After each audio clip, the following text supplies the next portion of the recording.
나는 이혼을 꿈꿔본 적이 있다는 손 들지 마세요. 손 들지 마시고 벌써부터 움찔움찔 하시는 분들이 계시고. 오른쪽 눈으로 이렇게 윙크, 윙크, 윙크, 윙크. 너무나 많아요. 깜짝 놀랐어요. 여기 중에 윙크 안 한 사람은 지금 우리 남보라 씨밖에 없어요. 그런 것 같아요. 그런 것 같아요. 결혼한 지 한 달 뭐 약간 됐기 때문에 전 너무 좋죠. 아직 뭘 몰라서 그래요. 네. 자, 그런데 아까 제가 잠시 말씀드렸던 것처럼 그 결혼이라는 게 만만한 과정은 아니지만 이혼도 참 험한 과정 아니겠습니까? 그런데 결혼식은 어떻게 하냐면 많은 사람들에게 굉장히 공개적으로 합니다. 그러나 살다가 이혼은 항상 몰래 해요. 말 안 하고. 그래서 물어보면은 갑자기 어느 날 재수 씨한테 안부 전해줘 하면은 아니야 라고 하는 친구들이 진짜 가끔 술자리에서 있죠. 이혼이 우리가 조심해야 되는 이유는 뭐냐면 결혼은 둘이 하지만 이혼은 가족이 하는 거예요. 맞습니다. 우리가 둘 사이에 둘만 있는 것이 아니라 여러 아이들도 또 있고요. 부모님들도 또 계시고요. 친인척들이 또 있죠. 얼마나 고통스러운 과정이에요. 이혼이라고 하는 거는 결국은 서로 논의도 하지 못한 채 자기만의 슬픔과 고통을 견뎌야 되는, 그리고 결국은 결정해야 되는 과정이잖아요. 맞아요. 그래서 저는 이혼을 하시는 분들께 저는 이런 말씀을 드립니다. 결혼은 결혼식을 했죠. 그렇죠. 그런데 이혼식도 하세요. 이혼식? 이혼식이 뭐예요, 이혼식. 선생님? 처음 들어봤네요. 처음 들어보셨죠. 제가 이혼과 관련된 고통을 겪고 있는 분들과 상담을 이렇게 해보면 이분들이 정말 지옥까지 내려갔다 옵니다. 삶이 완전히 산산이 다 찢어져요. 완전히 찢어집니다. 그래서 우린 이혼하고 나면 파트너들끼리 서로 원수가 되는 겁니다. 그래서 이런 감정의 점을 좀 찍어야 되겠다. 감정의 마침표를 좀 찍는 게 좋겠다. 그래서 저는 이혼식을 합니다. 제 상담실에서 이혼식을 하는데요.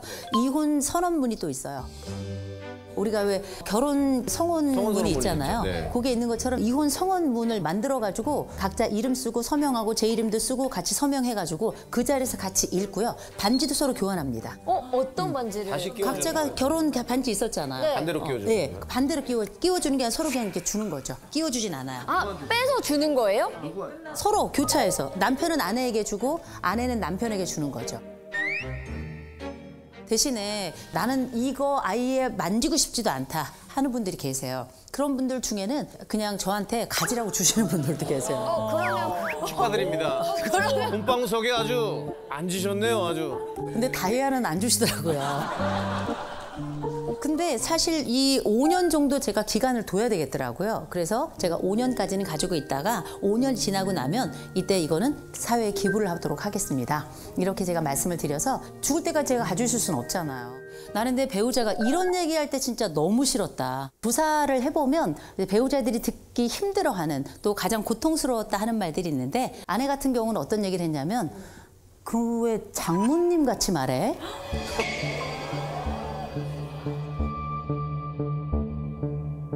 또 한 가지는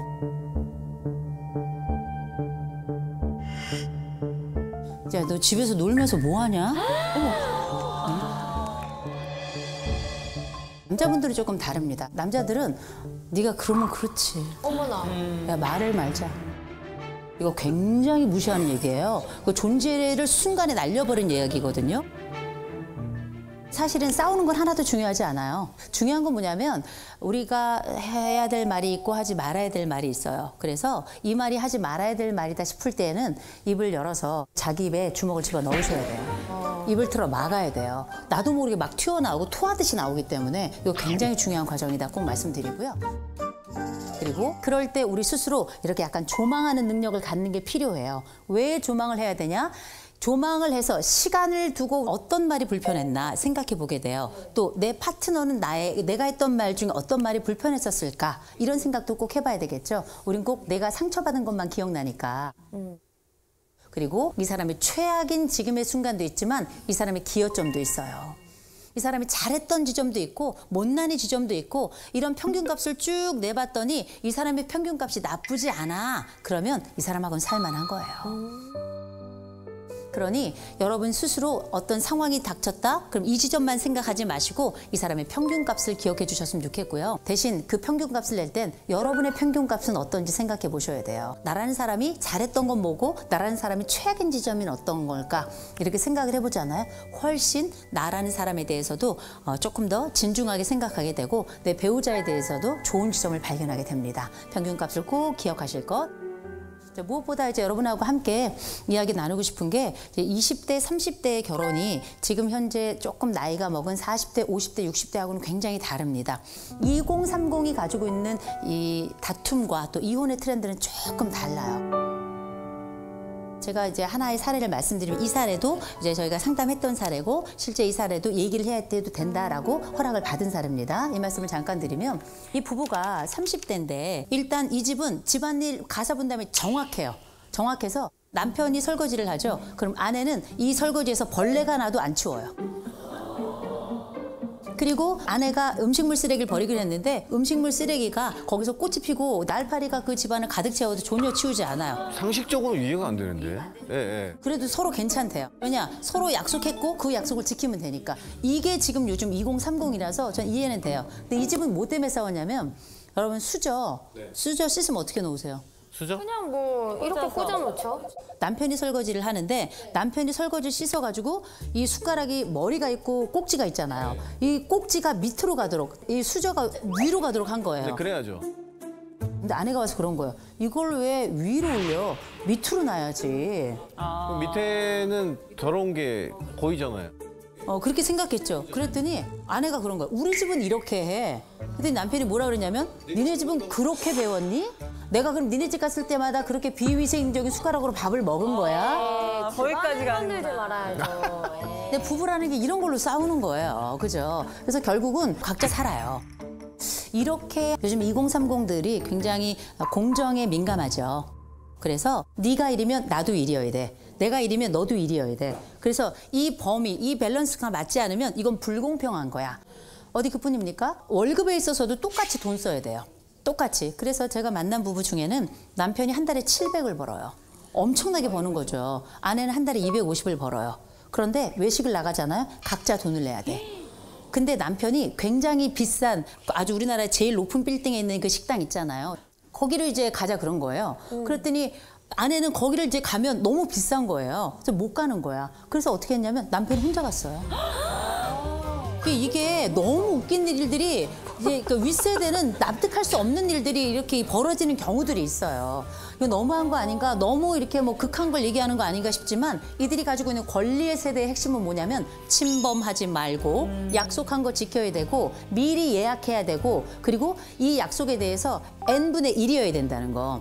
이게 윗세대로서는 납득할 수 없지만 이게 세대가 가지고 있는 일련의 세대의 색깔이고 세대가 가지고 있는 키워드에 들어가는 거예요. 이런 모든 것들이 다 결혼 생활 속에 녹아 있어요.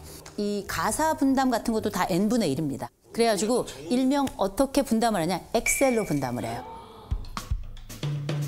엑셀이 지금 이런 식으로 조건이 되는 겁니다. 보세요. 세탁기, 건조기 있는데 보세요. 밥 만들기, 먹이기, 반찬 정리, 식탁 정리 따로 있고 애들 샤워 보세요. 화장실 데려가는 사람 따로 있고 샤워시키는 사람 따로 있고 굉장히 디테일이 강하죠. 이런 식으로 하죠. 결국 이혼해요. 아, 그게 엑셀이온이구나. 아, 들어봤어요. 누가 어떻게 이렇게 할 수 있겠습니까? 저 얘기를 듣는데 너무 남 일 같지가 않아가지고. 엑셀 하세요? 엑셀까지는 아닌데 그래도 저희들만의 가사 룰이 있고 네네. 만약에 제가 빨래를 돌리면 남편이 건조기 하는 거 너무 당연한 거고 결혼식은 내가 준비할게 신혼여행은 너가 준비해 이렇게 나눴거든요. 그래서 듣다 보니까 너무 남 얘기 같지 않아서 좀 여기가 너무 불편한데요. 저도 지금 갑자기 불편해졌는데. 사실 우리 세대들도 그런 문제로 많이 싸워봤잖아요. 근데 혹시 결론에 도달하신 분 계세요? 이 싸움의 끝을 가본 사람은 저 지금까지 본 적이 없어요. 그 싸움의 끝은 제 앞으로 오는 거예요. 그런데 사실 그 해결의 원인은 뭐가 있냐면 서로에 대해서 배려가 부족한 겁니다. 때로는 우리가 부족한 부분도 있고 남는 부분도 있죠. 그리고 나에게 없는 그 부분이 그에게 있기 때문에 이건 차이일 수도 있겠지만 보완일 수도 있는 거 아니겠어요? 이렇게 우리가 잘 살기 위해서 규칙이 필요하거든요. 단추 기억하셔야 돼요. 단추. 인간에겐 다 버튼이 있어. 특별히 부부에겐 2가지 버튼이 있어요. 하나, 발작 버튼. 발작 버튼. 누르면 안 됩니다. 또 하나, 안심 버튼.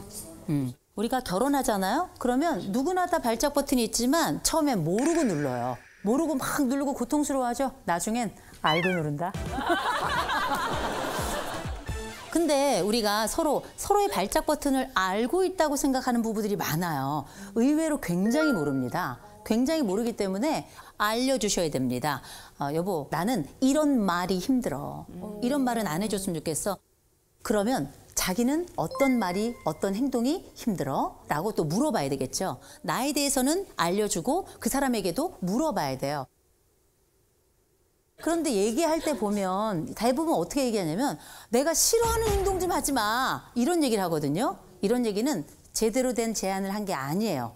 모든 말, 행동은 당장 이 그림이 눈에 떠오르는 것처럼 해야 그 사람이 이걸 어떻게 변화시킬지도 알고 그 행동이 변화했는지 안 했는지도 알게 되는 거거든요. 굉장히 중요한 겁니다. 아시겠죠? 또 한 가지 회복 버튼, 일명 안심 버튼은 훨씬 더 중요해요. 왜냐, 우리가 싸운 다음에는 그 다음에 어떻게 풀어갈지가 얼마나 중요해요. 그래서 이를테면 저희 남편은 저를 어떻게 풀어주는지 너무 잘 알아요. 갑자기 막 요리를 시작해. 아니면 저를 막 식당으로 데려가요. 그래서 막 먹으라 그래요. 그럼 제가 뭐라 그래요? 나 이거 지금 입맛 없어. 나 지금 내가 이거 먹을 기분 아니야. 그럼 저희 남편이 우선 씨 먹어봐. 먹잖아? 괜찮다. 저는 제 남편을 사랑하기도 하지만 정말 존경합니다. 저희 남편이 뭐 인물이 좋아서 이런 게 아니라 정말 이렇게 수용력이 좋은 사람이라 저는 무슨 일 있으면 제가 남편한테 가요. 가면 남편이 물어보지도 않아요. 그냥 가만히 있다가 괜찮아 그렇게 안아주고. 너무 따뜻하다. 안아주면 어떻게 해요? 네. 저희 남편 정말 귀엽고요. 너무 웃긴 사람이에요. 그리고 이제 무엇보다 제 눈에 깜찍입니다. 내 여자한테만 잘해주는군요. 네. 근데 저희 남편은 원래 화를 잘 안 내는 사람이에요. 근데 화를 안 내는 사람은 도대체 어떻게 풀어줘야 되는지 잘 몰라요. 그런 경우라도 좀 물어보죠. 자기야, 당신이 화났을 땐 내가 어떻게 했으면 좋겠어? 그랬더니 자기를 그냥 좀 놔두래요. 그러면 언제까지 놔두면 될까? 그랬더니 하루나 이틀이면 된대요. 그러면 화가 풀렸다는 걸 어떻게 알 수 있을까? 밥 먹자 그러면 풀린 거래요. 우리에게 이런 발작 버튼도 있고 우리 안심 버튼이 있는데 이건 역시 알려주고 그다음에 물어보자. 자, 그러면 우리가 알고 있는 이 40대는 어떤 나이기도 하는가? 이혼율이 가장 높은 나이기도 합니다. 그래요? 와, 40대가. 그래서 2023년 통계를 기준으로 봤을 때 남자는 40대 후반이 제일 많더라.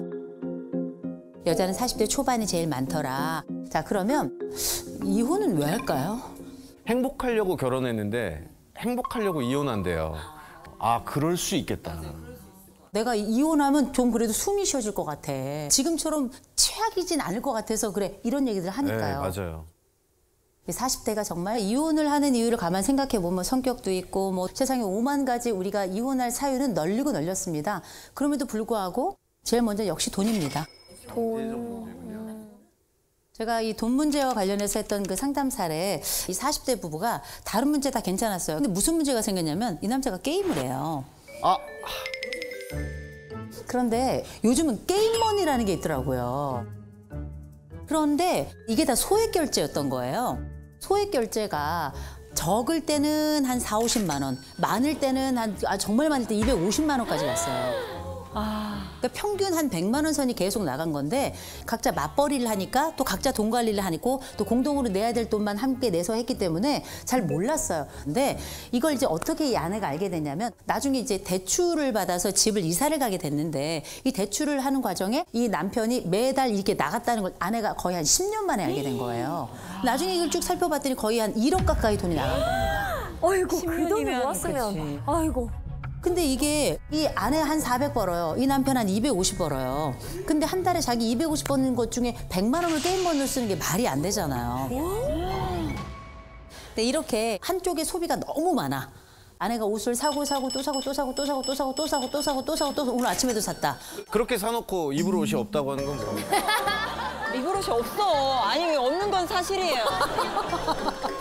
근데 생각해보면 소비하는 거 상관없어요. 문제는 우리 집의 가정 규모를 넘어서는 경우예요. 내가 가지고 있는 상황을 전혀 파악하지 못하고 이걸 그냥 무작정 쓰는 거 아니겠습니까?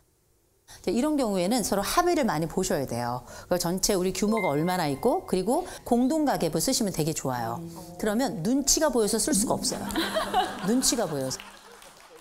그러나 이 사람이 원하는 만큼은 아니지만 이 사람이 뭘 써도 괜찮은, 그래서 필요한 소비를 정말 적절하게 할 수 있을 만한 이 사람만의 용돈 공간을 좀 주셔야 돼요. 그래서 이 사람의 용돈을 딱 정해놔서 이 범위 안에서만 쓰도록 하는 거, 이런 것도 좀 방법이 될 수 있겠죠. 그리고 두 번째, 자식 문제가 있습니다. 40대가 되면 또 자식 교육 문제가 굉장히 큰데